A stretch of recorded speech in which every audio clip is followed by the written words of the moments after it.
ஜீவாத்மா டிவி நேயர்களுக்கு அடியேன் உங்கள் சிவயோகி சிவசக்திமான் சுவாமிகள் வணக்கத்தை தெரிவித்துக் கொள்கிறேன். ஜீவாத்மா டிவி இது உங்கள் டிவி. இந்த பதிவில் ஆடி 11ஆம் நாள் திங்கட்கிழமை இன்றைக்குண்டான விஷயங்கள் தான் இப்போ சொல்லப்போம். ஆடி 1 ஆடி 32 வரைக்குமே இந்த ஆடி மாடி விசேஷங்கள், வீட்டில் செய்யக்கூடிய எளிமையான பரிகாரங்கள், ஒவ்வொரு பிரச்சனைக்கும் உண்டான பரிகாரங்களை பற்றி சொல்லி வருகிறோம். அந்த வகையில் இன்னைக்கு இந்த பதிவை நாங்கள் சொல்றோம்.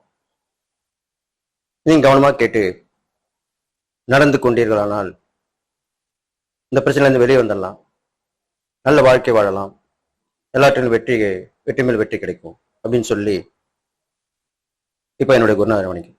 ஓம் குருப்யோ நம. நற்பவே நற்பவே நற்பவே. ஓம் காஞ்சிவாசாய வித்மகே சாந்தரூபாய தீமகே தன்னோ சந்திரசேகர பிரச்சோதயாத். மகிஷத் பஜாய வித்மகே சண்டகஸ்தாய தன்னோ வாராகி பிரச்சோதயாத். ஆடி மாதம் 11ஆம் நாள், இன்றைய நாள் திங்கட்கிழமை வருது. நல்லா கேட்டுங்க. ஆடி மாசத்துல செய்யக்கூடிய பரிகாரமே உடனே பலிதமாகும்னு சொல்லி வந்திருக்கேன். ஆடி மாசம்ன்றது அம்மனுடைய மாதம். அம்மனுக்கு ரொம்ப விசேஷம், சிவனுக்கு ரொம்ப விசேஷம், எல்லா தெய்வங்களுக்குமே விசேஷம் தான்.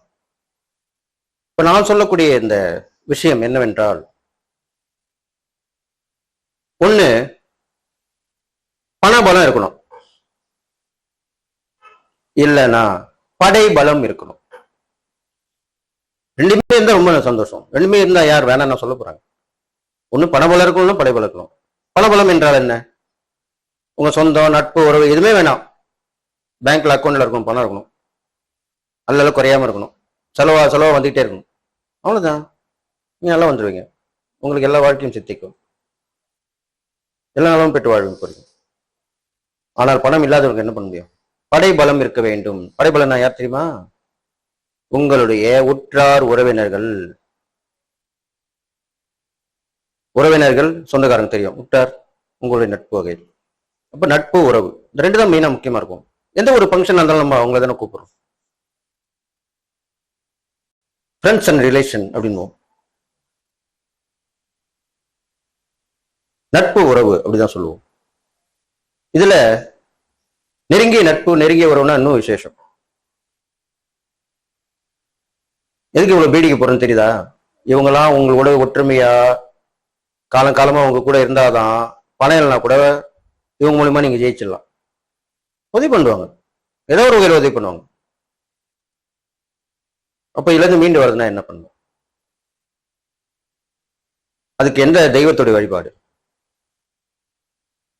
எல்லாம் வல்ல எம்பெருமாள், காக்கும் தெய்வமாகிய விளங்கிக் கொண்டிருக்கும் கலியுக பெருமாள் 10 அவதாரம் எடுத்து ஒவ்வொரு அவதாரத்துக்கும் ஒரு கதையை சொல்லி சென்றிருக்காங்க நம்ம முன்னோர்கள். அதுல 9 அவதாரம் நம்ம பார்த்து முன்னாடியே நடந்துச்சு. 10வது அவதாரம் கல்கி அவதாரம், அதுதான் இன்னும் எடுக்கல. அதை பற்றி என்ன சொல்கிறார்கள் என்றால், உலகம் அழியும் போதுதான் அந்த கல்கி அவதாரம் எடுப்பார் அப்படின்னு சொல்றாங்க. உலகம் எப்போ அழியும்? நல்லது குறைந்து தீயது நிறைந்தால் உலகம் அழியும். தீய சக்தி அதிகமாக நல்ல சக்தி இருக்கு, தீய சக்தி இருக்கு. நல்ல காற்று இருக்கு, கெட்ட காற்று இருக்கு. அப்போ அந்த தீய சக்தி அதிகமாகவே மக்களிடையே போட்டி, பொறாமை, வஞ்சகம், பழிக்கு பழி வாங்குறது, ஆசை, பேராசை, இதெல்லாமே பெருக பெருக கெட்ட பழக்க வழக்கங்கள் இதெல்லாம் நிறைய ஆக ஒருத்தர் அடிச்சுப்பாங்க. ஒருத்தர் அது எப்படி அவன் இருக்கலாம், அதே எப்படி அவன் இருக்கலாம், இப்படிதான் பேசுவாங்க. உள்ளொன்று வைத்து புறமொன்று பேசுவார்கள். வெளில சந்தோஷமா பேசுவாங்க, மனசுக்குள்ள உங்களை திட்டினே இருப்பாங்க, சாப்பிட்டுனே இருப்பாங்க. சும்மா இதெல்லாமே நடக்கும். இந்த கலியுகத்துல எல்லாமே நடக்கும். அப்ப அது அதிகமா அறியும்போது தான் கல்கி அவதாரம் எடுத்து உலகத்தை காப்பார்ன்றது பெருமாளுடைய தசாவதார தத்துவம். அந்த வகையில பார்க்கும்போது இந்த உற்றார் உறவினர்கள் நம்ம கூட இருக்கணும், அவங்களுக்கு உதவி நம்மளுக்கு எப்பவுமே கிடைச்சிக்கினே இருக்கணும் அப்படின்னு நினைச்சால் நீங்க என்ன செய்யணும்?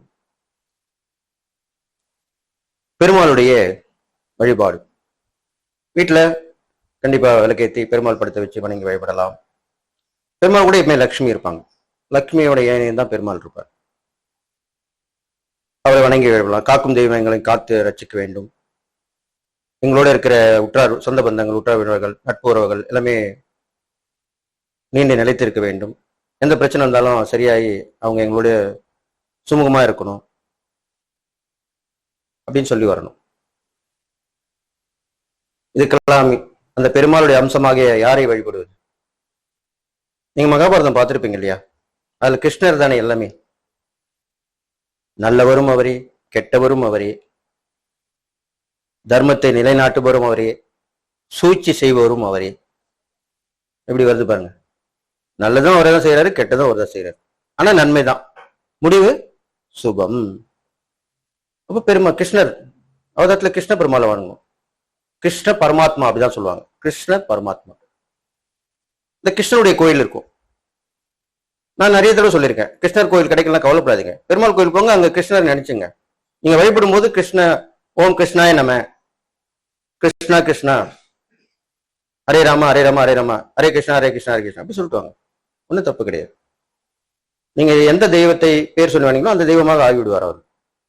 தெய்வத்துக்கு மட்டும் அந்த விதிகளுக்கு அவர் எல்லா கடவுள் வந்து எல்லா ரூபமும் எல்லா ஜீவராசி ரூபமும் எடுப்பார். இதுதான் சொல்ல கேள்விப்பட்டிருப்பீங்க. திடீர்னு வருவாங்க, யாரோ ஒருத்தர் உதவி பண்ணிட்டு போயிடுவாங்க. அவர் எந்த ரூபத்துல வருவார்னு சொல்ல முடியாது. ஏழை எளிய ரூபத்துல வருவாங்க, பணக்கார ரூபத்துல வருவாங்க, விலங்குகள் வகையில வருவாங்க, பிராணிகள் பறவைகள் இப்படிலாம் வந்து உதவி பண்ணிட்டு போவாங்க. ஆமா, உண்மை நடந்திருக்கு. அதனாலதான் அப்படி சொல்லியிருக்கேன். அப்ப அந்த கிருஷ்ணரை பிடிச்சிக்கணும். அன்றைய தினம் நீங்கள் என்ன பண்ண வேண்டும் என்றால் கிருஷ்ணன் நினைச்சு வணங்க வேண்டும். கிருஷ்ணா கிருஷ்ணா என்று சொல்ல வேண்டும். கிருஷ்ணர் படம் வைத்து வணங்கலாம். இதுல சொல்லுவாங்க புல்லாங்குழல் வச்சிருக்கு கிருஷ்ண பெருமாள் வணங்கக்கூடாதுன்னு. வேண்டாம். ஏன் சந்தேகம்? அது இல்லாமல் வெறுமா இருக்கக்கூடிய கிருஷ்ணர் இருப்பாரு. ராதே கிருஷ்ணா, ராதாவோட இருக்கிற கிருஷ்ணர் இருப்பார். அதுக்குதான் ராதே கிருஷ்ணன். இந்த கிருஷ்ணனை வழிபடுங்கள், தப்பு கிடையாது.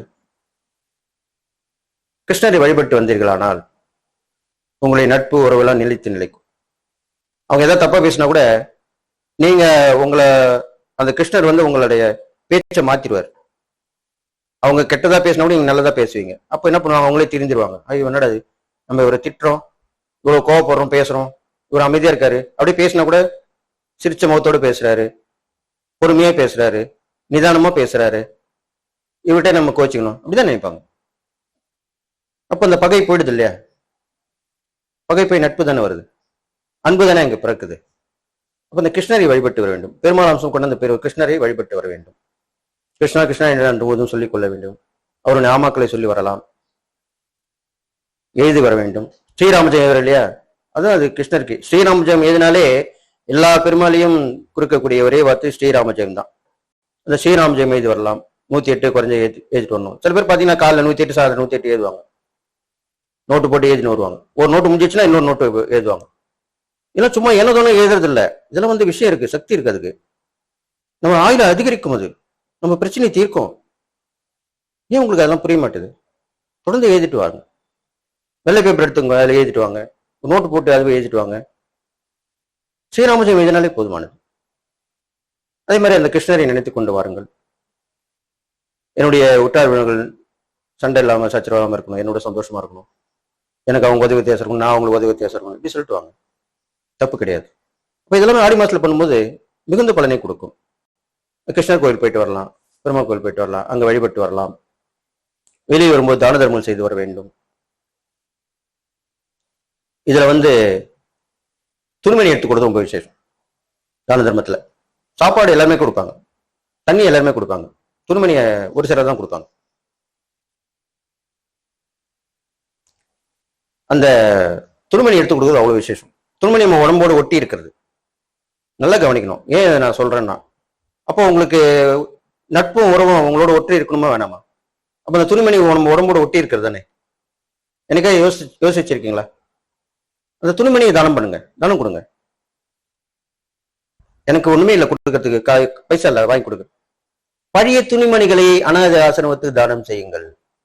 இது முடியும்ல, நடக்கும்ல, கொடுங்க, தப்பு கிடையாது. துவைச்சு அயன் பண்ணி இஸ்திரி பண்ணி கொடுங்க, யார் வேணும்னா. உங்கள் வயதை ஒத்தவர்களும் அவங்க போட்டுப்பாங்க. எல்லா வயது ஒத்தவங்களும் அனாதாசிரமம் இருப்பாங்க இல்லையா, சிறு குழந்தையிலிருந்து பெரியவங்க வரைக்கும். ஒண்ணுமே எல்லாம் அப்படி செய்யுங்க. இதெல்லாம் செய்து வாருங்கள். உடுக்க உடை கொடுங்கள், தானம் கொடுங்கள், கிருஷ்ணா கிருஷ்ணா என்று சொல்லி வாருங்கள், ஒற்றுமையோடு இருங்கள், அவர்கள் பேசினாலும் நீங்கள் பேசாமல் இருங்கள். இதை கடைபிடித்து வந்தீர்களானால் கண்டிப்பாக நட்பும் உறவும் உங்களுக்கு எப்பவுமே கை கொடுத்துக்கிட்டே இருக்கும். பணபலம் எல்லாம் கூட பழைய பலம் வந்துடும். அது மூலியமா நீங்க ஜெயிச்சு காப்பிச்சிருவீங்க. இவ்வளவு விஷயம் இருக்குது. அதனால நான் சொல்ல வெற்றி செய்து வந்தீங்கனால் கண்டிப்பாக வாழ்க்கையில் வெற்றி பெறுவீர்கள் என்று சொல்லி எல்லா நலமும் பெற்று வாழ்வீர்கள் என்று வாழ்த்தி விடைபெறுகிறேன். நன்றி.